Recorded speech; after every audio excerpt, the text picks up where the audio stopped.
Hello, everyone. It's John from FindMyCoat.com, and today we're going to talk about 11 doctors and their coats of arms.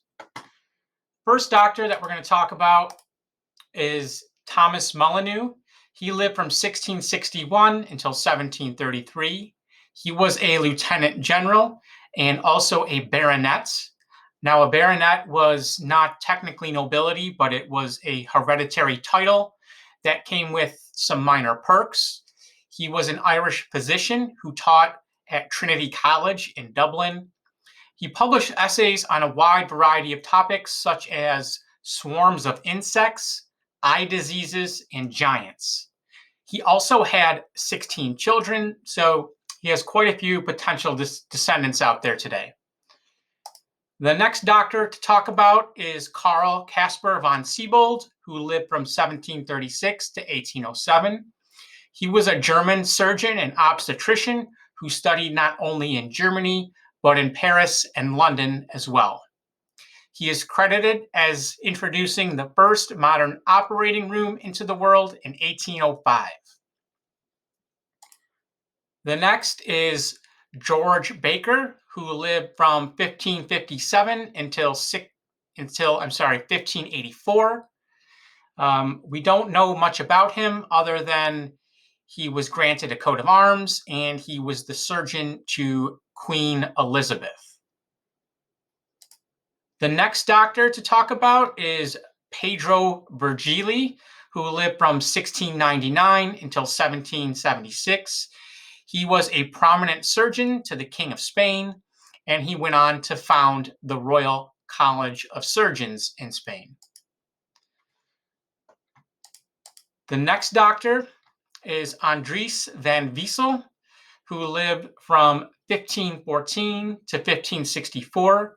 He was a Flemish physician who wrote an extremely influential book on human anatomy and is considered by some to be the founder of the modern field of study itself. He was a professor at the University of Padua and was an imperial physician to the court of Holy Roman Emperor Charles VII. Next, we have Giovanni a Brambilla.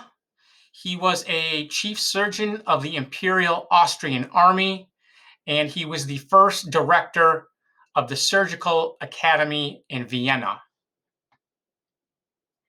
After him, we have Francesco Redi, who lived from 1626 until 1697.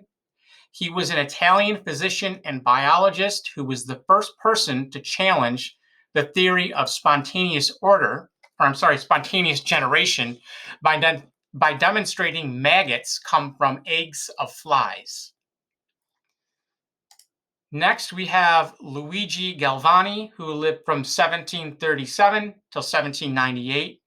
He was an Italian physician and biologist who discovered animal electricity.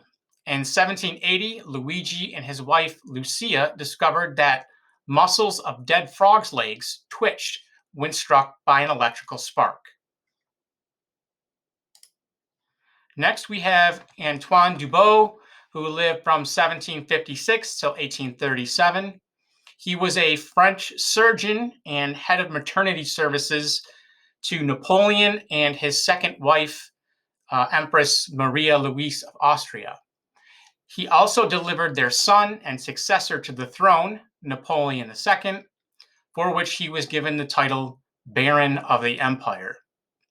He was also chief surgeon to Napoleon's campaign in Egypt. And here we can see a wolf with an infant underneath it. Perhaps this obviously is an allusion to his career as head of maternity services. And this appears to be some sort of Romulus or Remus type theme, perhaps.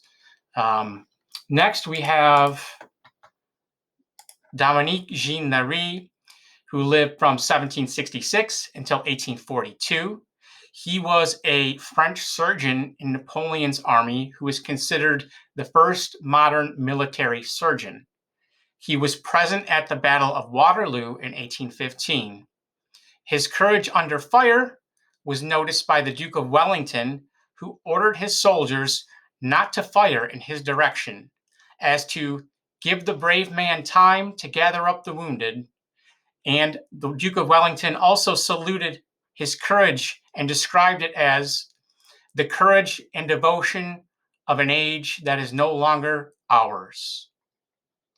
Next and last, we have Bartholomew Wagner, who lived from 1520 to 1571. Not much is known of him other than that he was a doctor and mathematician. He published a book about the plague and was the first professor of mathematics at the University of Königsberg.